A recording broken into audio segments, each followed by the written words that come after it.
strategy itself. And then the third part, we'll talk about tactics. For the first and third part, I won't spend a lot of time there because I think they are pretty similar everyday things that you do. The main segment, obviously, from what we are told is on strategy, so I'll spend more time there. Okay. So let's talk about team identity. And I'll be using a lot of examples. So, and maybe the examples, a lot of them in my head right now, I think from the recent Accra Open, mainly because that's the most recent tournament I've done. So don't worry if you keep on hearing me reference Accra Open. So debating strategies, if you want to think about building a team identity, you want to ask, what should your team be known for? And for a lot of you, to be fair, your team is not known for anything. And that's bad, right? I mean, there are things that you know how to do, but do you do it together as a team in a way that stands out, that people can point and see, this team, this is their identity, right? If you look at some of the world's best debaters, you look at Tin, who won Worlds with Lovro, and Tin's identity is simply framing. This guy would spend almost 4 minutes of his time framing, and then by the time he's done framing, his analysis, he doesn't need to do a lot, and he's done with the round. You look at Matt and Ahmed, their team identity is to overload, which is to matter dump. And so putting 10 mechanisms in 2 minutes. And that's the team identity they have. If you look, and these Bulgarian guys who are recently dominating the ESL and European space, these guys are sometimes framing heavy, but I think there are a lot of impacting in terms of the way in which they approach their debate. So you can identify them and know that they are good at something. So it is not bad that you're an all-round debater. It is just bad that you don't have something that when push comes to shove, you would use that as your biggest strength to mafia people. And that's exactly what I'm talking about. But you should have something up your sleeve that gives you a competitive edge above other people. And that should be your team identity. Sometimes team identity is very organic, which means by mere virtue of you as a team, your individual strengths, whether it's random or not random, you end up morphing yourself into a team that has this pre-existing identity, right? I know a team that was like that was myself and Banama when we used to speak. We were framing heavy. So because when we enter the prep room, he has a lot of information, I have a lot of information, and we want to make sure we push in every bit of information we can to make the opponent suffer and struggle to respond, so that no matter what you say, we can point to something we said that responds to it already. So what we used to do, those days I could spend 5 minutes of my speech in extension framing, and I'll just analyze one extension or two-liner extensions at the end, and he does all the other work in explaining the material. So we were used for framing, and that's what we used to do in every single round, whether PM, LO, DPM, whatever it is, we're framing heavy. And so that is aside. But then when I came to partner Erasmus, I realized that sometimes you do not have an organic team identity. You have to deliberately develop the team identity. And that's what we started doing in that partnership. So what I'm trying to say is that sometimes you find yourself in a partnership where your team identity is natural. You don't have to put in a lot of effort. It's already there. But sometimes that team identity has to be deliberately developed and crafted. And so you need to start thinking about, what identity do I want my team to have? And even sometimes when you already have a pre-existing team identity, you would want to change it. Myself and Bannerman evolved over several phases of debate. At a point we're framing heavy, at a point we're trying to be smart in being setting a very tricky comparative, at a point we're trying to be very detailed in analysis rather than framing. And so we were evolving in terms of team strategy. And that's what team identity, and that's what you need to also do. Sometimes you would outlive that team identity because whatever thing you are focusing on, like let's say framing, now it's easy to beat framing. And so if you are focusing on framing and you're not doing it to a well to transition and evolve from it, right? So that's what you need to know. And I think it is important that you make it a point, especially if you are going into GUDC, sit with your teammate and ask, what is our team identity? What identity do we want to have? What do we want to punish people with when the push comes to shove? So you realize that there are some teams, they will punish you with framing. There are some teams, they will punish you with impacts. There are some teams, they'll just punish you with responses, right? And you just don't, like, in every scenario, those teams who are good at those things would lash you.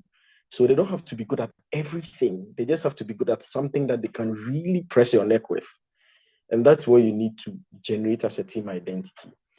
And what strategies do is to reflect what that team identity is. Because a lot of the time, the strategies that you have are a reflection of the team identity that you've built for yourself, right? So I would come to some specific examples and then you can understand. But for instance, myself and Erasmus over a period realized that trying to out-analyze people, we're not the fastest speakers, and we didn't even want to speak fast because when we were speaking fast, people didn't hear us, especially on the international stage. So we can't out-analyze people, which means our pre-existing team identity of always trying to be very, very detailed in analysis stopped working. So how do we do this? Now we realized, okay, everybody is arguing. We now need to start thinking of the comparative and make the comparative our motion. So if you say this house opposes this, you are thinking of it in opposition. And so you are heavy on, if we oppose it, these are the benefits. If we oppose it, this. We are thinking a lot more on the flip side of that motion where people barely touch, and we will do a lot of details into it and then make sure that whatever harm you frame, we can flip and say that harm exists on your side. And for me, I think that was the strategy I was using a lot in Accra Open, because there was this round about T'Challa and this Black Panther thing, and whether or not they should be allowed to, whether or not we prefer the revolution. And I think opening government was the one who inspired the exchange, because opening government was analyzing why, if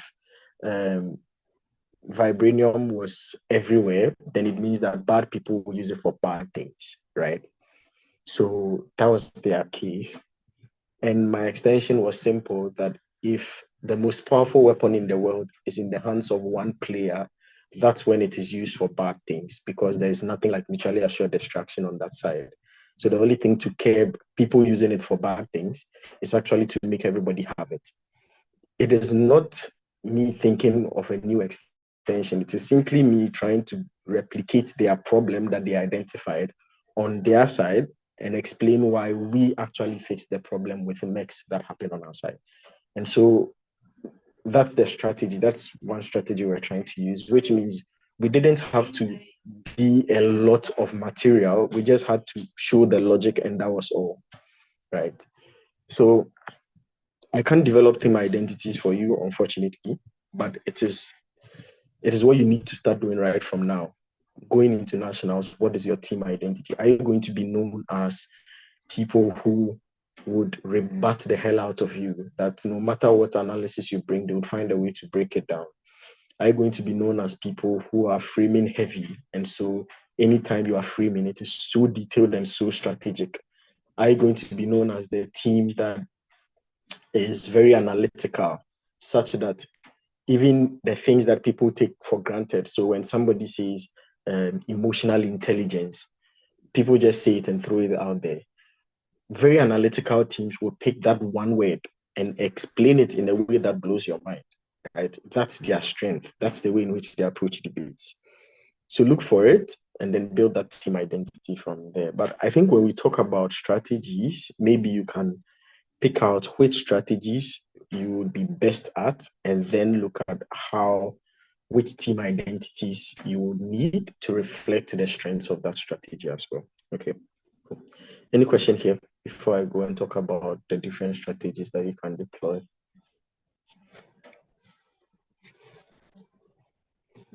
Any questions from anyone? Okay, I guess no questions for now. So let's look at strategy. There's a long list of debate strategies, to be fair. And if you talk about strategy, for me, I'm going to talk about what it used to mean and what I think it means right now, or what the most effective strategy, in my opinion, should look like right now. What strategy used to mean was really mastering something and using it in a way that people don't expect, right? So people who are framing heavy, they do framings in ways that you can't think of. Like, I remember the first time I heard the framing, I think this house would invade Turkey. And then the framing was this whole thing about we would use NATO forces, and so it would be very, very effective. So there'll be minimal casualties and very highly efficient. We would go with Amnesty International, such that once we are done, they will take over and oversee the democratic process to transition power. And then we'd go to the Red Cross to make sure that any casualty or civilian casualty is taken care of. And so there would be heavy resources and planning to minimize these effects. This framing, these three pillars, was a response to every single thing that OP could think of as to why invasions were ineffective and bad. Because trust me, all the OP cases where invasion will kill more people. They said we are using the most efficient military, so there will be minimal casualties. Secondly, we are going with the Red Cross to further minimize the effect of these casualties. So even if you can prove that there is some harm, they've drastically reduced it. You can't compare that harm to the number of people who will be dying from hunger and pain that they've analyzed in the comparative. Secondly, another critique of invasions. Well, usually when you leave, there's a power struggle and there's no transition to a democracy. They said, yeah, hold my beer. We're going to go with Amnesty International. They are going to be in charge of the democratic process. The military would make sure they hand over everything to them, and the military will stay for them to conduct all their proceedings and make sure there's a stable government before they leave. So, second point, mitigated, right? Third thing, well, casualties. When there is time for war, there is no food supplies, all those things. Say, yeah, we are going with the Red Cross as well. And that means that they are ready and prepared to take care of all, for instance, external conditions about health, food supply, risks, both health-wise, and make sure that everybody is comfortable within that setting. So they are drastically minimizing the casualties. That is somebody who has sat and thought about this frame in a way that nobody does. So he's essentially using the framing as a strategy to beat every single thing you can think of, because that is his strength. And this person probably wouldn't have analyzed as someone else, probably wouldn't have impacted as someone else, but he framed in a way that people couldn't think of and couldn't anticipate. And so that beat them, right? Similar to Bosio's famous 2016 speech. Bosio goes up the stage, everybody thinks it's coming to analyze this whole thing about poor people, yeah, they are struggling, they are hungry, and they are dying. And the choice of words he uses to frame that speech is a preemptive response to almost every single thing you can think of on OP. And so he ends up using his strength, which is framing. And if you've watched the thread of Bosio's speeches, you realize his strength has always been framing. He walks up into a room with people on I think terrorist fights or like ethnic clashes, and then he says ethnic conflicts are more political than ethnic, and then he simply switches the framing and amplifies it to why ethnic conflicts are the way in which they are. So it's essentially picking something that you are really good at and utilizing it in a way that blindsides people. So that then makes them look stupid, and then you beat them there. So what things can you focus on to use as strategies? I think I've mentioned one of them. You can focus on framing, right? You can focus on heavy impacting. You can overwhelm people with numbers, which is what Matt Cato does. That is his number one strategy. He would list 17 things, knowing very well that one, you cannot write all 17 down as a speaker, and two, you cannot think of responses to all 17. At best, you think of responses to 3 or 5. And then he has 12 standing, which means he's beating you by strategy because he can speak fast, and that's his strength. You can also mechanize as a form of strategy. There are some teams that are heavy on mechanization, not just in mechanizing themselves, but also in sporting when others don't. And that's something that people don't realize. So if you're approaching strategies, what is your strength, right? You can always pick on other people for not doing them. So, AO, there was this POI I always liked asking. Yeah, I agree that you've voiced out your concerns about my stuff, which is fine. But there is nowhere in the world that yours works because you've not explained it. That's simple. It's as simple as that. I won't disagree with you on whether or not the critiques you put to mine was true or false. I'm just going to point out that, to be fair, at least I have some analysis standing. You have none. You've not explained why whatever alternative you are talking about yields any result. You just jump from this is what we'll do, this is what would happen. And so if you're able to equally look at what other people are failing at, especially if it is the thing that you have done very, very well, then that's a plus in terms of the way in which you deploy that strategy. You can also look at comparatives as a means of strategy, right? So that's what Erasmus and myself does. Every single time we'll set up a comparative, every single time. And this comparative is not like the shady ones that people do. Oh, on their side, this is what happens. On their side, this. We'll set up the comparative as if we are OG who have been given the flip side of the motion. And so we'll prep that comparative in massive detail and bring it to you. And so you are expecting, like you are building your case, thinking that, oh, you get probably more protection, thinking that you get maybe more money. We are building a case that completely deconstructs that and explains why all those things exist on our side instead. And so we always make use of the comparative, always make use of the comparative. And then the final thing is context, right? Which is what some people also do. So you'd hear people, which is another thing that I think myself and Erasmus do, you'd hear say, we agree with everything you said. The only problem is that when you come to this specific situation, it doesn't work that way. And we would find reasons to analyze what happens in that specific situation and explore why it doesn't happen that way. And then that goes away. So I know the debate at AO about creating a national cryptocurrency. People voiced out all the problems with cryptocurrency. It's volatile, it's unstable, blah, blah, blah.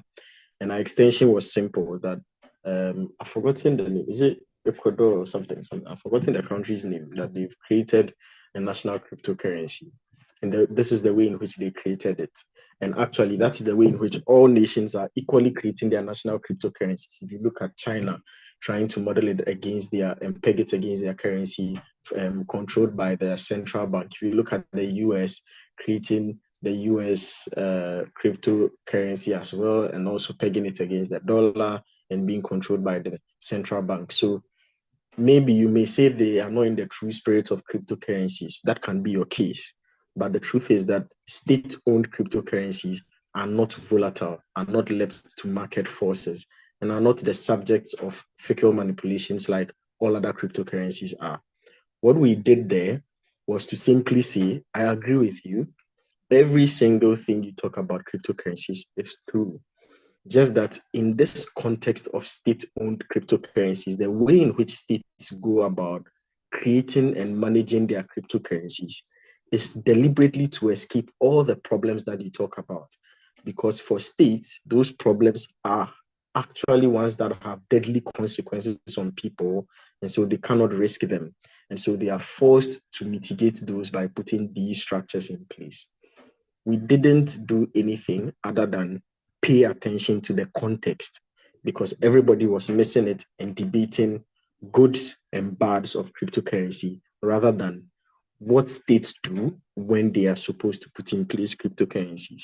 Do they do it in a way that brings all the harms that these guys are talking about or all the benefits that these guys are talking about? So you can also pay attention to the context as a means of developing strategy, right? But then you ask yourself, so I've given a long list: framing, heavy, impacting, overwhelming with numbers, mechanization, comparative, context. Which of them should you be doing? Well, that question can be answered in, I think, a couple of ways. The first one is ask yourself, which of them are people not doing? So if everybody is doing a lot of framing, a lot of listing of impacts, trying to overwhelm with numbers, but none of them are comparing. None of them are paying attention to context. Those are the things you have to start doing. So when we entered Accra Open, I told Fatal, see, this tournament, we can't win by developing arguments because now everybody has become good at it. And like these kids, they even have way more arguments than you and I because they are doing debate every single day. They are listening to the best of debaters, plus debate serious posting and all these debate pages are just giving arguments away, and it's annoying because somebody can just go and ask, how do I prove this? And you'll get all the big guys analyzing for them. So we cannot enter this tournament by thinking we are going to out-argue anybody or going toe-to-toe with them on responses. We just need to make sure we create a comparative that beats them. And once the comparative beats them from the start, within your first 2 minutes, everybody notices the comparative beats them. You can be lazy and still win the round. And that's the mentality we entered the tournament with. Because we knew a lot of people were doing framing because people have caught up. A lot of people were doing analysis and mechanization, especially mechanization. Lots of people are doing it now. A lot of people are doing impacting. So these three things, almost everybody is doing it. But people don't have time for the comparative. People don't have time for the context. People don't have time for, what do you call it? I don't know. The thinking just beyond listing of impacts or how it interacts with other things. So you then realize that that becomes the weakness of people. So for me, essentially, what should be your strategy is what you think people are not doing the most. Because what that does for you is two things. One, you already look different right from the start of your speech. Because judges usually are listening to a debate and they're like, yeah, everybody's going around the same thing. And you come and you agree with them, but set a different ball rolling. And then you realize, okay, the debate is here rather, right? Because I remember I think Easter's quarterfinal. And then there was this debate about the Elon Musk letter and whether or not we should halt the development of ChatGPT. And we're CEO and opening Gav was talking about, I think, regulation. Opening up started regulation. Closing Gav came and joined and also said regulation. So our case was then simple that at what point do we think is best to regulate emerging technologies? Should we regulate them when they are in the middle of development or when they're undergoing that development, so at the development stage, or should we regulate them after they've completed the development? So in our case, who are saying we should halt it now, it means we should regulate it during the development phase. And then those who are saying let's not halt, let's leave it so that we can regulate it later, we can still regulate it. Those are the guys arguing for regulate it after the development phase. Then we fleshed out that comparative and then started having an entirely new debate about why regulation is less effective and much more companies have much more resistance and opposition to it when you wait for them to completely develop themselves before you start regulating, compared to when they are in the development phase, when it is easy to readjust and the sunk cost is less and they have less political power and all that. And that was simply taking a strategy that looks for the comparative rather than always looking at the sides. So if anybody has seen me prep, and maybe this one is alone, I'm always thinking, what is the difference? Like, what is the difference between the two of us? Because a lot of things are similar. I think a lot of things are similar. What really is the difference? And simply what I'm looking for is the comparative. And once I find the comparative, I kid you not, I think 8 out of 10 of those rounds I will probably win, right? Because everybody else is not thinking like that. Everybody is thinking, what are the benefits I can claim on my side? Because the truth is, whilst you're thinking of the benefits you can claim on your side, the other guy is equally thinking of the benefits they can claim on their side. And the problem is, because you are biased to your side of the motion, you may think you are the only one who gets those benefits. Similarly, because they are biased on their side of the motion, they equally think they are the only one who gets those benefits. And trust me, maybe from your own experience, you can attest to this. When, let's say you've done one motion twice, right? Let's say the first time you were,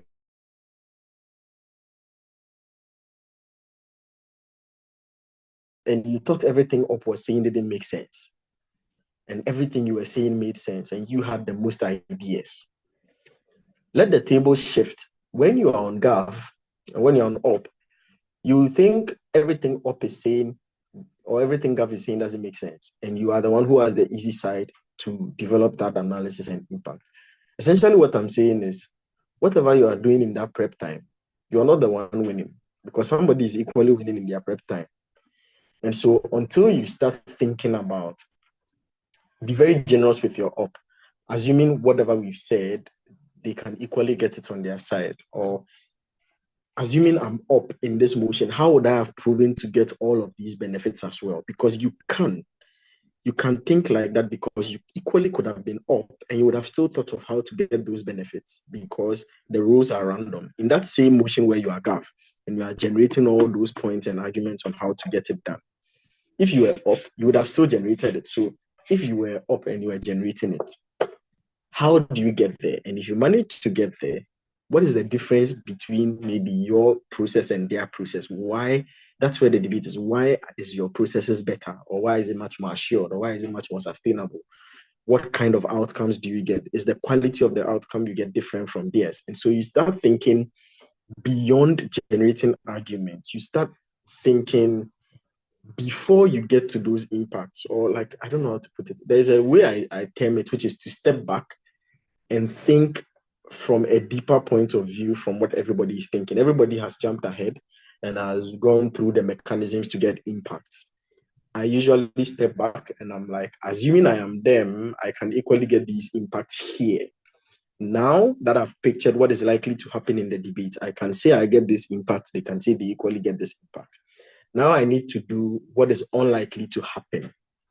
Why is maybe my process of getting that impact better? Why is the kind of people my impact affects much strategic? Why is my impact likely to be more sustainable? So I take a step back and then analyze the things surrounding that impact rather than the things that are within that impact, sort of. And it becomes a much easier way to win debates rather than just launch into it the way in which everybody approaches it. So for strategy, one, pick your biggest strengths, learn how to do it well in a way that takes people out of debates or beats people. And then secondly, look at what people are not doing and then make that your priority in rounds. Okay. Also with the debating rules, I think one thing that limits debating rules really is one thing that limits strategy is debating rules. The thing about debating rules is that, yes, there are rules, but you can break them all the time, especially because nobody puts you in prison for breaking them. And I mean break them in positive ways, not in negative ways. So like, not that I said break debating rules so you won't take a POI or you won't analyze, you won't frame when you clearly know you are PM. I mean break debating rules as in play with them and confuse people. So for instance, some people, I remember doing this in AO and everybody was confused. The motion was this house would ban all zoos, right? And we're in up. So we're supposed to explain why zoos are good. And then right in prep, I realized that when you look at zoos, the up comparative is likely going to be conservation parks. So then I said, okay, I'm going to explain why zoos are a financial model specially crafted to help sustain conservation parks. So if UP or if GAV wants to defend conservation parks, they need to explain how sustainable they are without zoos, because zoos are good, not because in themselves they are valuable on my side, but because they are money-making machines to help sustain conservation parks. So what I did there was I clearly knew that they are comparative. And instead of maybe explaining why zoos are better than conservation parks or something, I just found a very sneaky way of picking their comparative and lumping up with mine and just making the entire debate messy for everybody. But the good thing is then I'm consistent with my line. I make it very clear right from the start that I clearly knew this is what they were going to say. But unfortunately, I thought ahead of them. So this is the model. They have to respond to it. If they don't, that's not my problem. You can't fault me for outthinking you in the way in which you are going to present your comparative, right?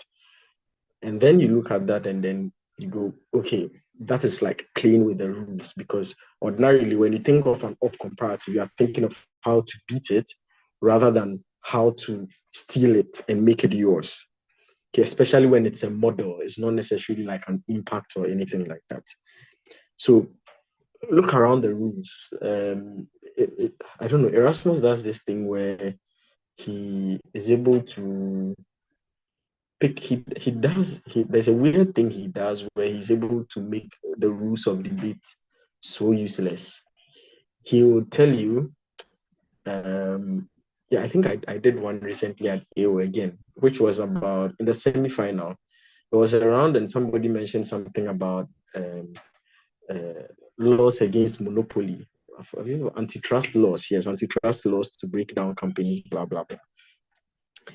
And then I stepped back and said, I need to play with this. So my explanation was that antitrust laws are not just there for the outcome, they are there to manifest a specific intention. So we need to critique whether the application of antitrust laws are actually generating that outcome before we start asking whether we should apply antitrust laws. So there's a reason why we don't apply antitrust laws on all monopolies. Okay, so first of all, what is the intent behind antitrust laws?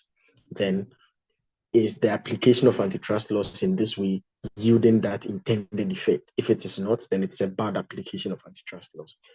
That is just playing around, toying around with every single rule in debates. Is it you are questioning whether the thing that people are using to debate in itself is right or wrong?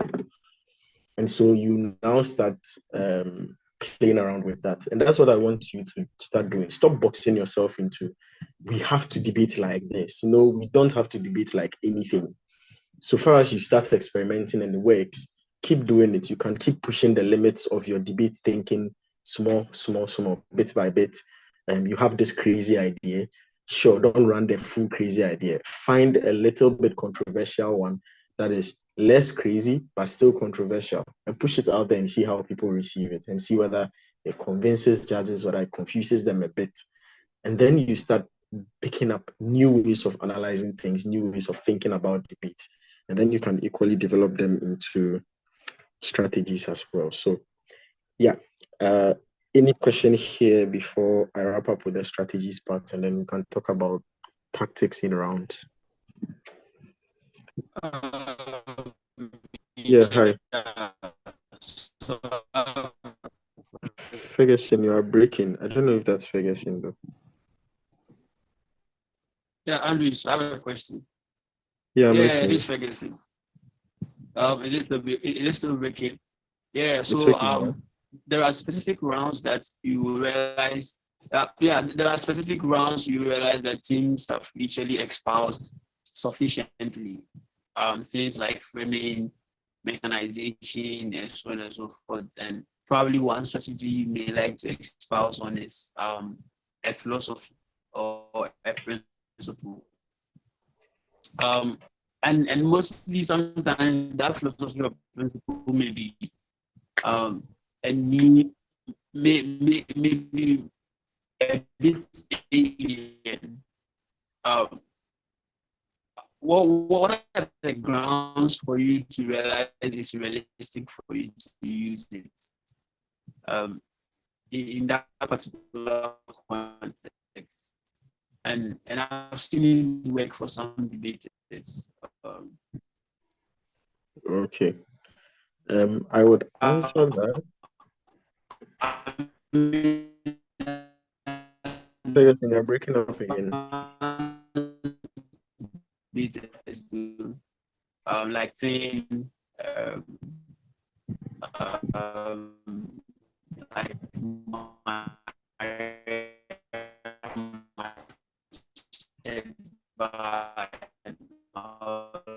As soon as I rest this guy's network.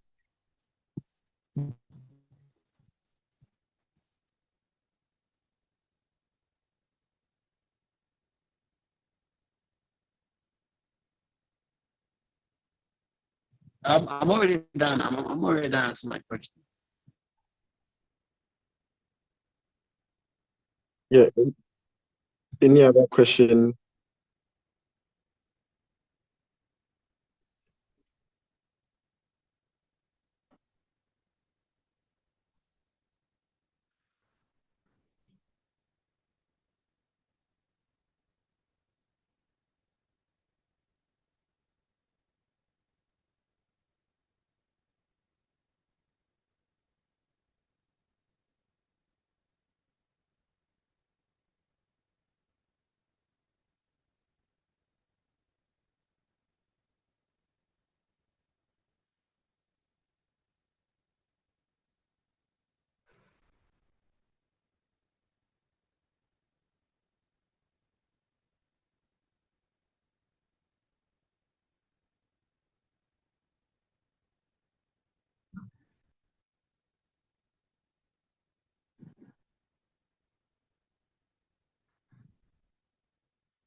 Yeah.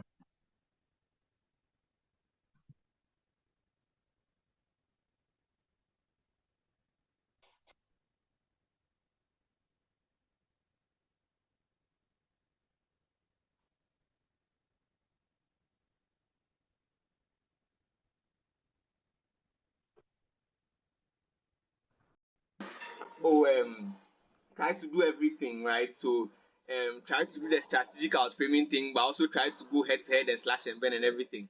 And so it's either I am not doing a lot of things in depth, or I run out of time. Like, I think you get the picture. So in cases like that, because I'm sure you were also in a similar position when you were breaking onto the scene, how do you do it with those kinds of things? Give me a sec. But so the thing about strategies is equally knowing when and where to use it, right? So it is true. What you said, I won't tell you that it's a lie, it's true. There are some strategies that if you use it, it won't work. Oh, Jesus Christ. Sorry, if you use it, it won't work. If BNI uses it, it will work, right? And it's not necessarily a matter of cred, but it's more of competence, so, or believability. That's how I like to say it. The human brain is wired such that if somebody who you think has built credibility over the period tells you something, you are more likely to believe.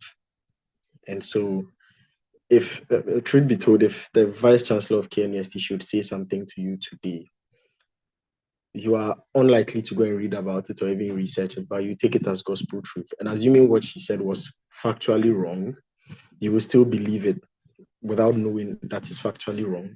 One, because she has a personality that is believable, that oozes of credibility of whatever she's saying, right? It's similar.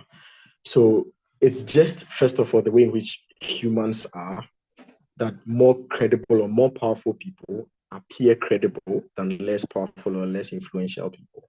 And so, depending on the room you are, strategically, you'd probably want to take the most obvious and reasonable approach than the most sneaky one. Secondly, I think a lot of us also try to be sneaky and end up being ridiculous. And I think there should be a clear line between being sneaky and being ridiculous. Sometimes you realize that you are going too far with your attempt to escape the debate, and it just doesn't make any sense. But thirdly, spend time explaining why you are doing that switch. So if anybody has seen me in closing, especially when I'm whip, my member will probably come and say that switch, and a lot of people will be like, it probably doesn't make sense. And almost throughout my entire whip speech, I'll keep referencing and analyzing, and every single section of that speech conclude why that switch makes sense, because it is an unusual thing to do. Hence, you need to keep drumming it home and focusing on it over and over and over and over again. So it becomes like, okay, maybe what this guy is saying is actually true. I need to start thinking about it properly. But if you do it in a way that says it's a strategy, let me just deploy it, and in your mind it works. I think that's the thing that we try and do in a way that hurts us. In our mind, we are convinced that it is sensible. So we think everybody should think like the way we are thinking at that moment and understand it. But unfortunately, that's not how debate works. So you have to put in a lot of effort, which is a ridiculous thing to ask of any human being, but that's the sport.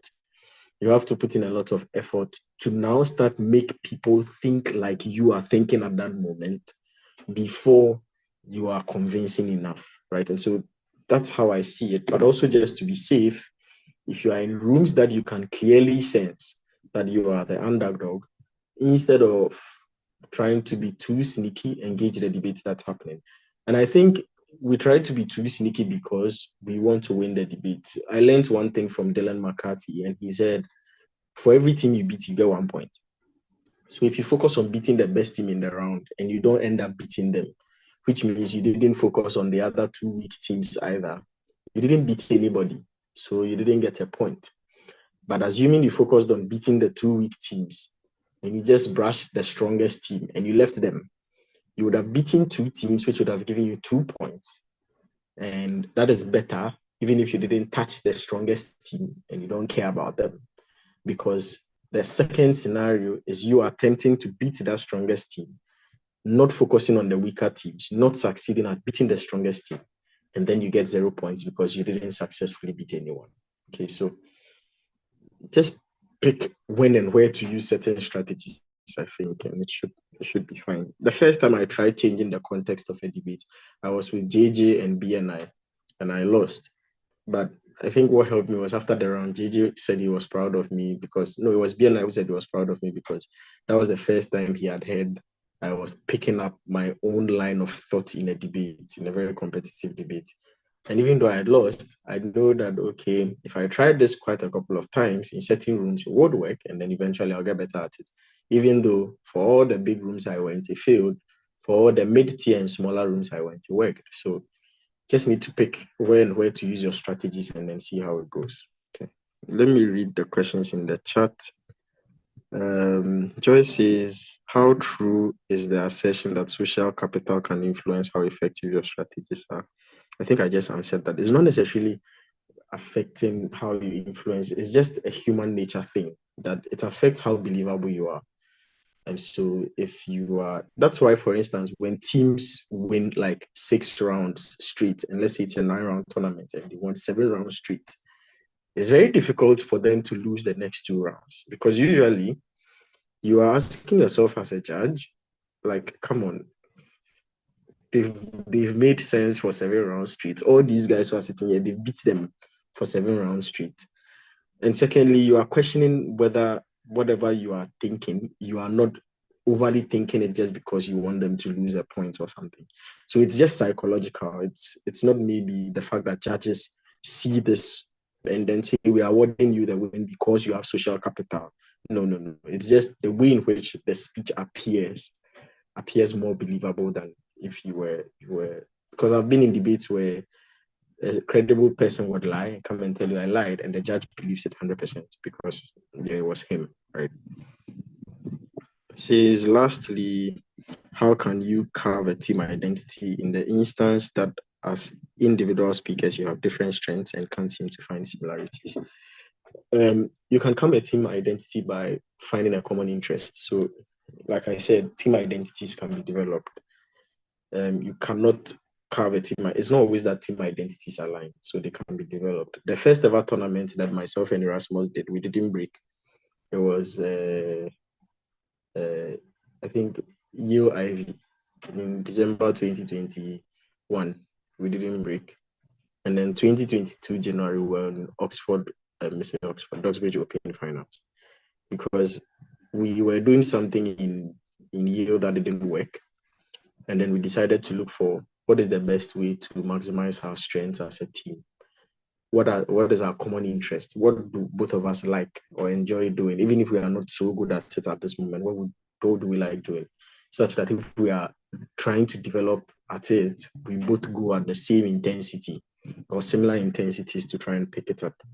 And then we looked for it and said, okay, now let's build it. And then we started training. We did trainings with the spars to try and get better at doing it over and over again. So you need to identify what is the, it's not even about what is the common, even if it is the team identity suits one person's strength, the only thing is the other person should be willing to catch up and do the work to build up that skill and then match up to the other person's level to keep the team growing, right? Because it cannot always be that in the team nobody wants to pull up the weight. So I think it's a team thing. You guys just need to have the conversation about it. Any other question for me? Ferguson, I didn't see your question. I don't know if you came in the chat. Oh, let me see. I think Joyce also has another one at the top about comparatives. Oh, Joyce said, how do you sell your comparative to judges? I think, let me just go through my personal experience of how I've seen this work out. A lot of the time, I've seen that judges' minds are limited to what the debate tells them. And so if a team analyzes a comparative, let's say the comparative is out of 100, a team analyzes 5% of it. Judging that debate, their mind is roaming within the limits of that 5% of the comparative. So if another team analyzes extra 15% to give them a 20% view, which unleashes some crucial information to change their view about that 5%, then you realize that the view of that judge would change with the expanding of the limits of that comparative that you're analyzing. And it's the way in which the humans are. If I should tell you that, for instance, I'm the best student in my class, you'd be like, wow, you'd all of a sudden feel impressed. Or let's say I graduated with distinction in first class, you'll be impressed, right? But then if you find out that I bought my grade to that distinction in first class, you now no more be impressed. The only thing that has changed is not that I am no more a first class student with distinction. Is that you now have more information about how I got to become a first class with distinction student.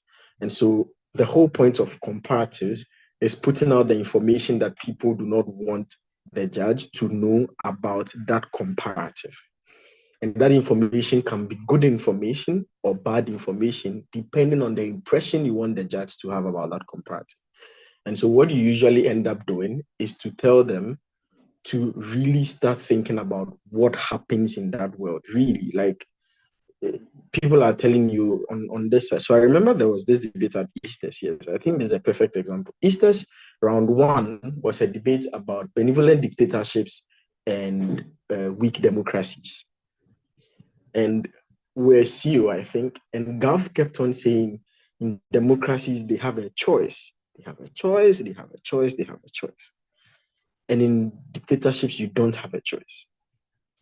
And they have representation as well, and you don't have representation in dictatorships. And then I started asking myself with Elisha, like, really, what is representation? Like, how do people get represented? Why do we say that dictatorships, there's no representation? Is it that representation only happens when people go to the ballot? Because essentially what exists in democracies is simply a unique mechanism of achieving representation.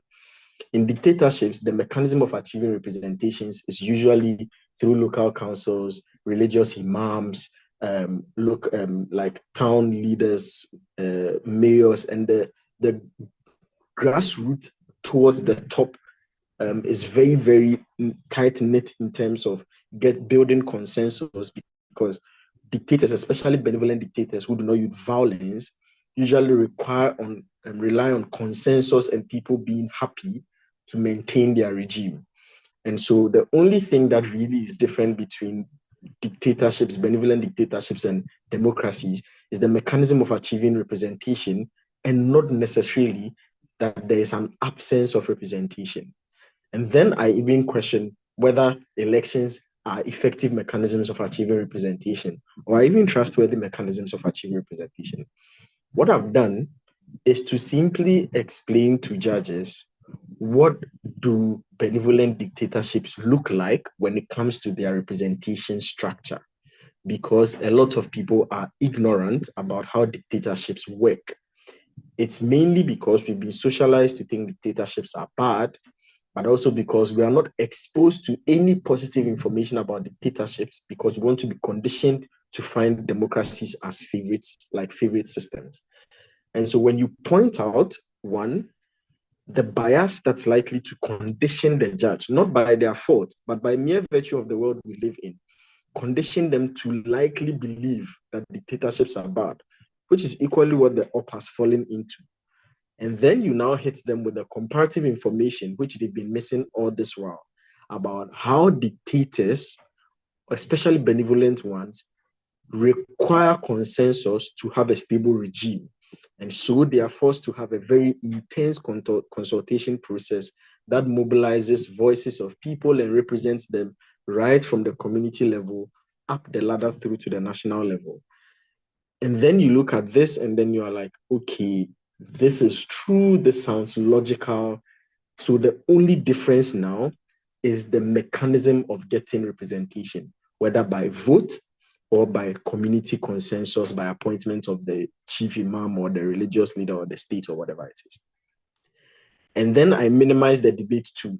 So for Gav to win, they have to prove why elections are intrinsically a better mechanism or the most valuable mechanism of achieving representation rather than the alternative mix that exists on the comparative side, right? So you then change the comparative as well as to what the debate should really be about. So it's not that there's absence of representation on up, is that there's a different mech of achieving representation. So these guys now need to explain why we, by hook or crook, have to stick with their mechanism, especially when, as we all know it, you can think of 7,000 problems with democracies and why they are bad and all that. And so once you do that, then you make this comparative now a worthy comparative because you've critiqued the bias of the judge or the bias of everyone as to why we are likely to think this way.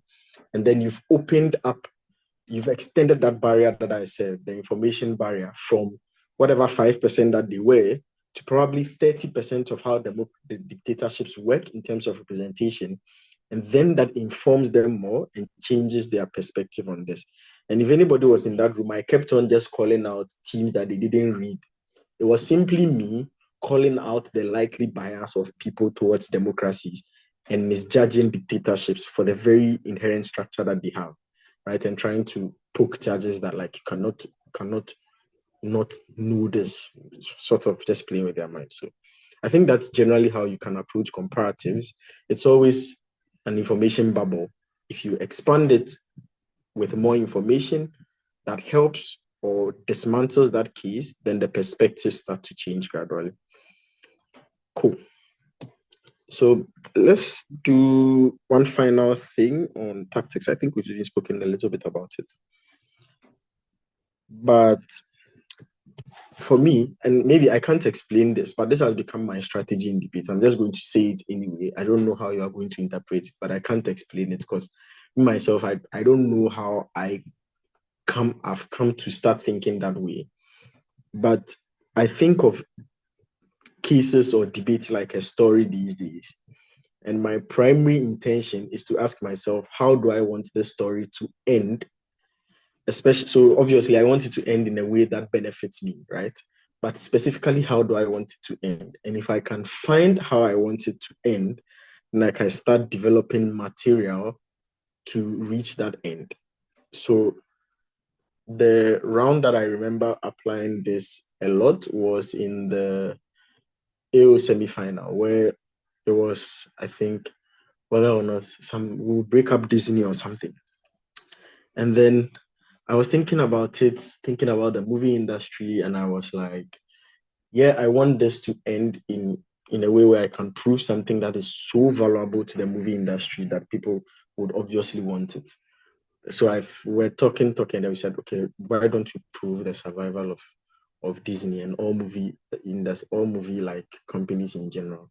And then we started thinking, how can we do this? And then we found a way around it. We explained how very unpredictable profiting from movie production is, and why for a lot of movie production companies, they either run at a loss or it takes a lot of time for movies to generate the needed resources or revenue to compensate for their expenditure. And so what you have is that if you're able to coagulate multiple streams of production, whilst one is probably now taking the time, one has cashed in. And so they're able to rotate money from immediately profitable ventures to cover for ventures that are either running at a loss or taking time to generate revenue. And that's how companies can now survive, because at all points in time, there's a reasonable stream of income that's inflowing. If companies are individualized, it means that, for instance, if Disney Studios, like animated studios, whatever it is, producing a movie and it hasn't hit yet, they can start probably working on another. Or if it fails, because some movies fail and you never even hear of them or get the money, it means that they've run bankrupt and there's a difficulty in trying to rather maintain confidence in that system or even get money to survive. So essentially, that's what I've been doing these days. I try to think of what do I want to prove, like in the Zeus debate like this. I just wanted to make sure that we had conservative parks also as part of our model. And so we said, well, conservative parks are trying to find essentially using zoos as money-making machines. And some of the things we said, to be fair, I never knew them, but we just tried to find logical means of tying zoos to conservation parks. So we said, well, they come and pick the animals from the conservation parks and go and put them in the zoos. And so whatever money they make, whether it is a state or a private zoo, a percentage comes to the conservation park financial department for them to help maintain the parks, blah, blah, blah. He said, yes, occasionally they bring the animals back to the conservation park so they can expose them to natural life and then pick another one. So there's an exchange system where they occasionally rotate these animals.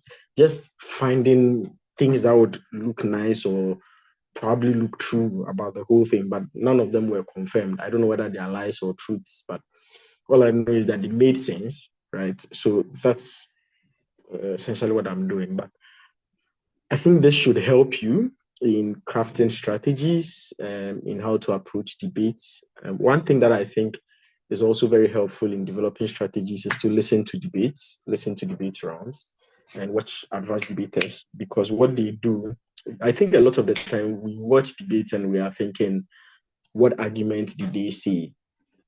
But we are not eager to look at what strategy did they apply. Because if you understand the strategy they applied, first of all, it means that you are now getting closer to understanding how to beat them, which means if anybody should deploy that strategy, you are probably ahead of them. Or you equally now start thinking of reasons why they used the case they did. And if you find those reasons, you equally find reasons why you can use a particular case that you want to use or don't want to use for the speeches that you have. So I think that's it for tactics, right? Tactics are usually round specific. So you have a team identity, you have your strategies in place. The thing I want you to understand about tactics is that they're usually determined by the round you are in. So there is a particular round, you may not have to, or you may not get the opportunity to rely on your strengths, because maybe there's a team in the room that is stronger than you at that, right? Or maybe the position you are in, that strength may not be too evident, and so you have to adjust. So whenever you are in a room, whenever a debate comes out, this is something a lot of people don't do, or we do it casually, but I think you need to start doing it more seriously. You look at what your role is, and then you start highlighting what you cannot miss in that role, especially if you're in opening. So if I'm in opening and I see my role, usually I start mentally taking note. These are the things I cannot miss, no matter what. See, I can lose, and that's my mentality. I can lose the round, but I shouldn't lose it because I missed something. I should lose it because probably somebody was better than me and beat me. And for that one, I can't control it.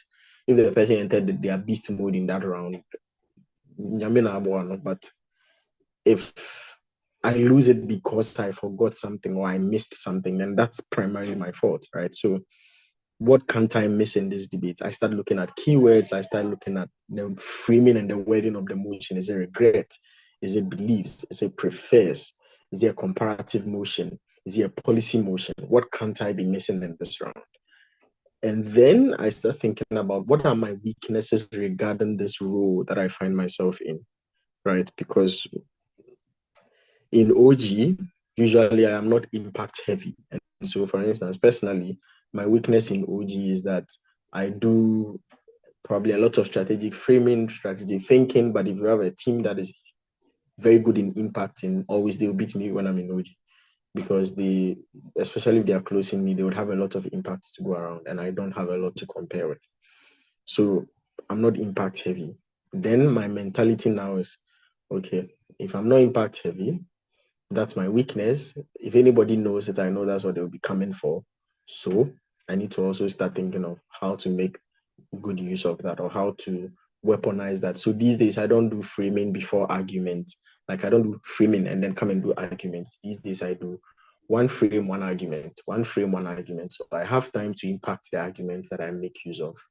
And that's my way of being cognizant about my weakness, and then making sure that I develop a tactic within the round that helps me go through that specific role. And so I think for AO, we never lost in OG, and it was shocking, right? Because we were always thinking OG was the place that people beat us. But then eventually we realized Fatah was a very condensed speaker who can analyze 3,000 things in one speech. And all I needed to come and do was list impacts and list framing and list impacts and those things. And so look at your role and think of what you cannot miss, but also what weaknesses you have, and try adjusting to the weaknesses right from the start. Ferguson, I'll answer your question in a bit. And then the second thing you look at is your motion, the motion, obviously. The motion, there are some motions that you are not strong in. There are some motions that you are strong in. So if the motion comes out and you know it's your strength, fair enough. But the risk here is that if the motion is your stronghold, do not be thinking that everybody thinks like you do. Because I've done a biology debate and become fourth, despite saying all the facts which were true. But nobody was thinking like a biologist in that round. Everybody was thinking like a debater. So I lost because I wasn't with my biology colleagues. Similarly, I've seen law students lose a lot of law debates. I've seen tech people, computer science students lose a lot of tech debates because you are speaking a language that only you and your classmates understand. Nobody in the debate room understands that language. So be careful in the way in which you deploy your special knowledge in debate rooms. And that's the tactic you need to start adjusting to, because in that round, that is your weakness. Actually, whatever special information you have is not your strength. It is your weakness. And you need to know how to make use of that information so it can become your strength, right? Because then that's the only way in which you can make use of that information. If not, you always lose those technical debates.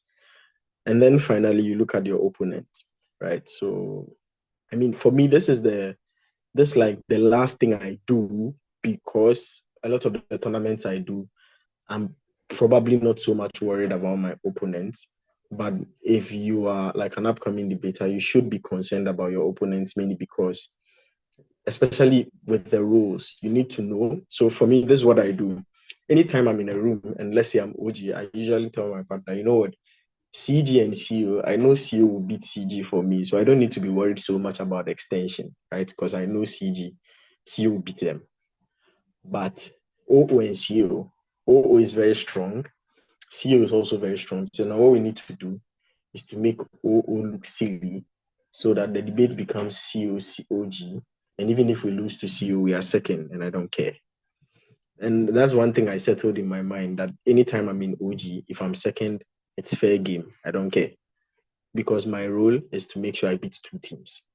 And so always I'm thinking of which teams do I need to focus on, which teams do I not need to focus on. So sometimes you may see like two very strong teams in opening, and then you are like, hey, are these two strong teams, how will I break through? Look at who last who and follow them. So you are in closing, you realize that actually OG has beaten your opening power. You come and then you further deepen the worries of your opening. And then you make sure that whatever OG did sticks properly so that at least OO is down. Because OG is also so good, you know CG cannot match up to them. So now it is between you and OG. You make sure CG is down, and then you try matching up to OG. Even if you're not able to match up to them, that's the tactic in that round. So for me, I'm always looking at who can do some of my job for me so that I can focus my energy on other people who I know they won't touch. And then I make sure I make use of it. So I think that's the approach for tactics. For me, my strategy for this period, or my tactic for this period, has always been that if I beat one team, I get 1 point. So I should look and be objective. How many teams can I beat? If I can beat two, I take on the two and beat them and get my 2 points. If I can beat all three, fair enough. If I can beat one, beat one. But just make sure you are beating something, because if you don't beat anybody, you'll be fourth, and that's what you need to avoid. So always make sure you can pick one team and deal with them. That's why, like the famous Ralph strategy about saying, see, panel, these two guys are first and second. Myself and these guys, we are third and fourth. I'm just going to show you why we are third and they are fourth. Has always worked every single time, because he is not worried about the two teams he knows he won't beat. He's worried about the team he knows he will beat. And trust me, he will beat you because he focused every single ounce of energy in him explaining why you are losing. And for him, that's his win because he settled for it and said, I'll beat one team and I'm going away. So I think that should be it for strategy. So build a team identity, develop a strategy, and then modify your strategy to fit a tactic when you enter a debate room. There's one last question from Ferguson. Ferguson says, it's important to factor believable lies in context where you are handicapped information-wise. Meaning you need to use these things even if they are lies. Yeah. Like, so far as they are believable. So sometimes it's not even necessarily outright lies. It's like half truths, right? So you can tell half truths and then modify them in a way that is very soft but believable. So you are lying, but you're not lying. You are treading the needle, like in between. The only sad thing is that sometimes if you do it and people are there, they'll catch you. So I remember, I won't mention the round, but Desmond did it nearly far until somebody who had Apple came to choke him, and then at AO, and then everything went to shambles. So usually what you would want to do is not to do it with facts that you think are popular. Try doing it with like logics or rhetorics. And so you would hear a lot of people say, oh, the reason why the US didn't do this was ABC. Nobody knows the reason why the US didn't do anything, but people make up those reasons so far as they are believable, and then you can go along with it. Okay. Cool. Any final questions for me before we call it a day?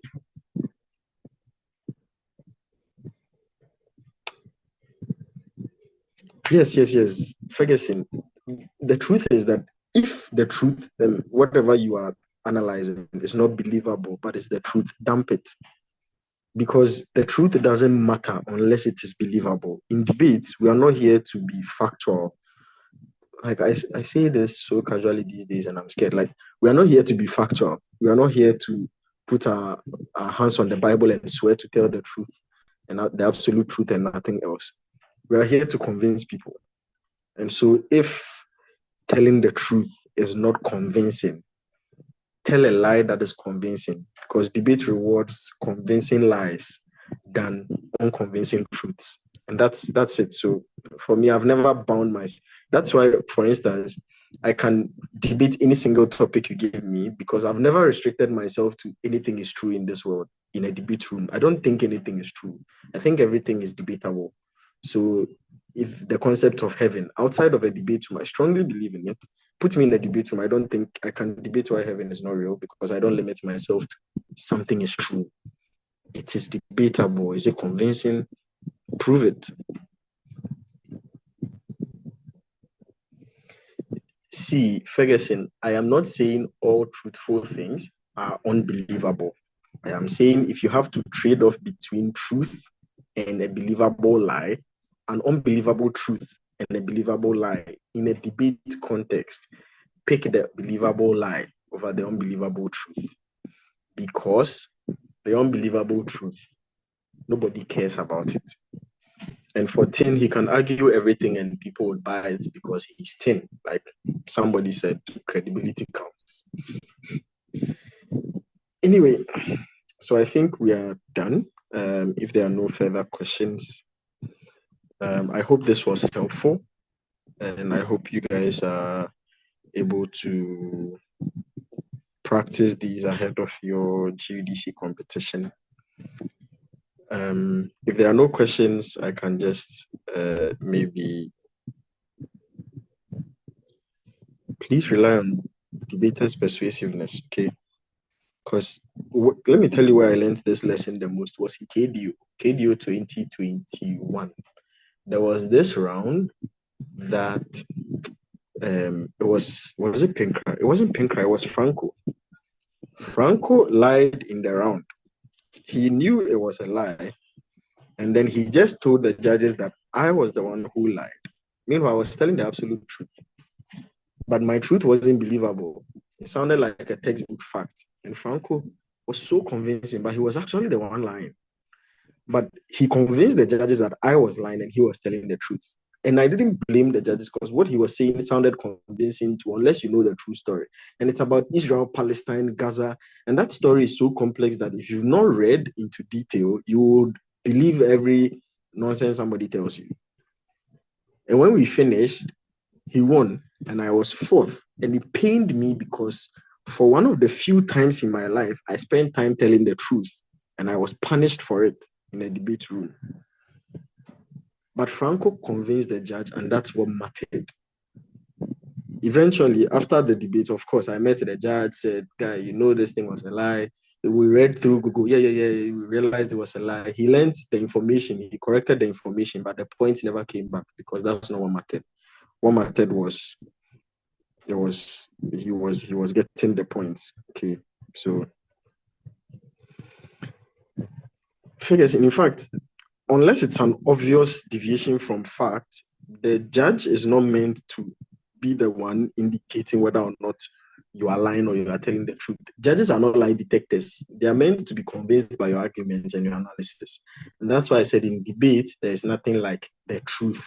There is always a debatable issue. And so you need to question it. That's why the only time that something is absolutely true in a debate room is if all teams agree to it and say, yes, we agree, this is a fact, or that is the key. So that's why in one room, a framing can be considered absolutely true.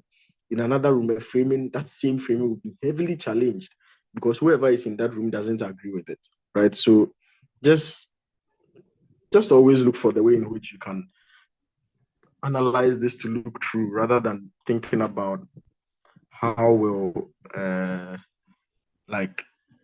would the judges think it's true or not. Judges are not like detectives. They're just there to be convinced by whatever you're saying. Good. So I think we are good now. For just some quick words to you guys doing GUDC. Andres, please, I have a question. I've written it in the chat. You people, won't you allow me to go? Where's the question? In fact, Ferguson, the average citizen analogy is the very reason why people can lie. Because the average citizen, a lot of us, we are not average. You and I sitting here are not average citizen. Meet the average Ghanaian citizen on the street and ask them the most basic IR question and see whether they will say anything sensible. So you did. I can't find the question. Can you resend the question? I asked if there are any effective strategies in rebuttals. I mean, if there are any strategies we can employ in making effective rebuttals. I think that what I've found about rebuttals is that people just do one side of the story and don't do the other. So every rebuttal has to be comparative. It has to be comparative and direct. There's this lecture on rebuttals by Hada. I think that's the best ever debate lecture I've watched on comparatives, right? I will probably share it with Desmond to share with you guys later on. But for every rebuttal, there has to be a comparative to it because whatever you are saying is not true. What is the truth then? You can't tell judges that something is not true and leave it like that. Then what is the truth? Right? So if you are rebutting and saying this and this and this is not what happens for these reasons, in reality, this is what happens for these reasons. And these are the outcomes that come out of it. Therefore, this should be the thing. And so instead of doing a rebuttal, usually do deconstruction, which is much more detailed and much more effective because you are taking the entire thing, breaking it down, putting out the counter narrative to it and building it up. That way, that rebuttal is all rounded, much more effective because the team who you are rebutting now also has to do a reverse of that, which is usually difficult to do if you leave the stage. So for me, simply put, make sure your rebuttals are doing both sides of the job rather than just one side of the job because a lot of people just do one side of the job and don't do both. Ferguson, enter my DM if you have questions, okay? So I just wanted you guys to know that GUDC is coming up. It is a tough competition. Yeah.